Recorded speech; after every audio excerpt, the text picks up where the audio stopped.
혹시 불안장애 때문에 삶의 주도권을 잃어버린 것 같은 기분 느껴보신 적 있으신가요? 혹은 불안이 내 하루를 결정하고 내 선택을 막고 내 미래까지 가로막는 것처럼 느껴지는 순간들은요? 만약 그런 감정들을 한 번이라도 느껴보셨다면 오늘 영상 잘 들어오셨습니다. 왜냐하면 한때 제가 딱 그랬거든요. 예전에 저는 분명 하고 싶은 것도 많고 여행도 가고 싶었고 평범하게 그리고 당연하게 살아가고 싶다는 바람도 분명히 있었는데요. 그런데 불안이 올라올 때면 지금은 아닌 것 같아 하면서 제 삶을 계속 뒤로 미루게 되더라고요. 그러다 보니 어느 순간부터는 제가 선택해서 사는 게 아니라 불안이 허락하는 범위 안에서 하루하루를 버티고 있다는 느낌이 들었던 적도 많이 있습니다. 그랬던 제가 지금도 물론 약을 먹고 있고 치료도 받고 있지만 불안과 함께 있으면서도 다시 삶의 주도권을 쥐게 되었는데요. 이를테면 예전부터 해보고 싶었던 해외여행을 가본다거나 미래의 꿈을 위해 배움을 한다거나 새로운 목표를 가지고 차근차근 준비하며 착실하게 살아가고 있습니다.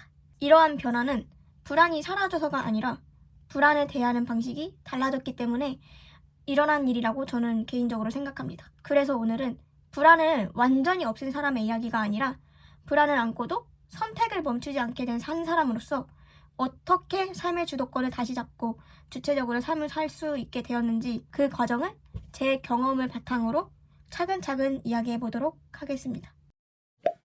저는 새로운 공간이나 새로운 사람 그리고 새로운 역할이나 책임처럼 익숙하지 않은 상황 있잖아요. 뭐 예를 들면 새학기 첫날이나 처음 가보는 장소 또는 처음 맡아보는 일 같은 순간들이요.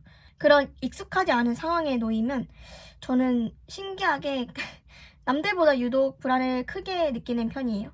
그게 불안장애로 판명이 될 정도예요. 아무튼 그런 상황에 들어가면 저는 일단 머릿속이 하얘져요. 그리고 몸이 아무 이유 없이 긴장하면서 여기서 빨리 벗어나야 할 것 같은 강한 충동이 저도 모르게 막 무의식적으로 따라와요. 그래서 저는 불안장애를 무조건 빨리 고쳐야 할 문제로만 바라보고 집착하듯이 불안장애를 없애는 데에만 몰두하며 살았던 적이 있어요. 알바가 너무 무섭고 불안했지만 계속 새로운 알바에 도전했습니다. 한 곳에서 힘들면 또 다른 곳에 지원했고 거기서도 버티지 못하면 다시 또 다른 곳을 찾아다녔어요. 그럴 정도로 정말 열심히 몰두하면서 살았는데 근데 여기서 문제는 어디를 가도 상황은 크게 달라지지 않았다는 점이에요. 그 알바 공간이라는 자체가 너무 저한테는 새롭고 적응 안 되고 무서운 곳이기 때문에 늘 비슷한 반응이 반복됐어요. 몸이 굳고 숨이 가빠지고 머릿속이 새하얘져서 일을 제대로 해내지 못했던 것 같아요. 막 사장님이 이거 이렇게 하는 거예요 하면 귀에 아무것도 안 들었어요. 그냥 뭔가 느낌이 몸만 있고 영혼은 없는 느낌? 그런 느낌으로 일을 하다가 결국 제가 못 버티겠어가지고 사장님한테 죄송합니다. 저 그만둬야 될 것 같아요 하고 나오는 적이 굉장히 많습니다. 이런 일을 계속 겪다 보면 사람이 어쩔 수 없이 자존감이 떨어지잖아요.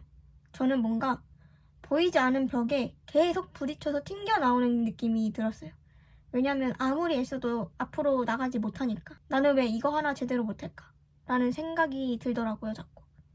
그러다 보니까 문득 또 이런 생각이 들기도 했어요.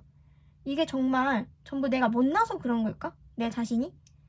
내가 이렇게 노력하는데 이 노력이 부족해서 그러는 걸까? 이런 생각이 들더라고요. 왜냐면 솔직히 저 진짜 열심히 했거든요. 어떻게든 극복해보고 내 인생 살아보려고. 무섭고 불안해도 계속 시도했고 도망치지 않으려고 정말 애썼어요. 근데 그런데도 불구하고 제 마음처럼 몸이 안 따라주니까 이게 정말 전부 내가 못나서 그런 걸까? 아니면 지금 내가 하는 방식이 나한테는 무리가 아닐까?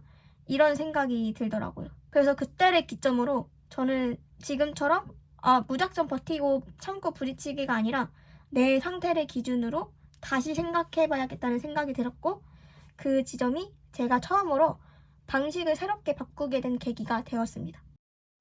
제가 선택한 방법은 일단 제 상태를 기준으로 단계를 나눠봤어요. 처음부터 남들이 하는 풀타임 주 5일 알바를 했던 게 저는 화근이었던 것 같아요. 그래서 저는 풀타임 알바 대신 제가 감당할 수 있는 범위 안에서 시간도 짧고 기간도 짧은 알바부터 시작했습니다. 예를 들어서 1일 알바인데 뭐 3시간, 4시간 하는 알바 있으면 그거를 친구랑 먼저 가봐요. 그리고 그거를 여러 번 가보다가 익숙해지면 같은 곳을 또 혼자 가봅니다. 저 혼자. 그렇게 해서 거기가 이제 혼자 가는 게 또 익숙해지면 짧은 기간, 그러니까 하루는 유지한 채 시간만 더 늘려서 다시 가족이나 친구랑 누군가랑 갔습니다. 그런 식으로 적응하는 식으로 단계를 서서히 올려갔어요. 반복적으로. 이게 제가 하다 보니까 터득한 방법인데 어떻게 보면 네가 하던 방법이 안 맞아서가 아니라 도망치는 거 아니야?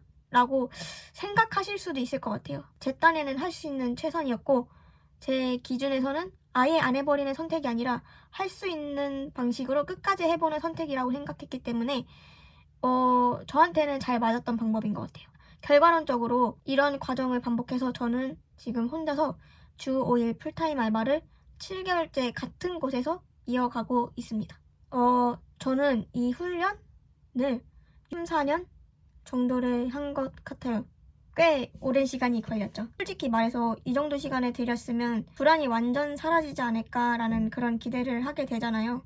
저는 기대를 좀 했거든요. 근데 결과는 예상과 정말 달랐습니다. 달랐다기보다는 다른 방향으로 간 느낌? 왜냐하면 저한테서 불안은 완전히 사라지지 않았거든요. 지금도 새로운 환경에 들어가면 분명 또 불안해지고 힘들어질 거예요. 예전에는 불안하다라는 감정이 너무 자주 그리고 너무 크게 찾아왔다면 지금은 그런 순간 자체가 많이 줄었고 현저히 줄었고 불안이 와도 예전처럼 도저히 못 버틸 것 같다는 그런 생각이 잘 안 들어요. 뭐 제 생각을 예를 들자면 이건 감당할 수 있겠는데? 라는 감각이 조금씩 느껴지기 시작한 것 같습니다. 뭐 해볼만 해진 거죠. 더 이상 저는 불안에 끌려다니지 않게 되었고 그래서 지금은 뭐 나름 평범하게 하루하루를 살아가고 있습니다. 지금까지는 제가 살아왔던 과정이나 방법론적인 것에 대해서 이야기해보았다면 이제는 제가 실제로 겪으면서 그러니까 불안 장애를 완화하는 과정에서 중요하다고 느꼈던 포인트나 또는 여러분들에게 도움이 될 수 있을 것 같은 점들을 한번 이야기해 보도록 하겠습니다.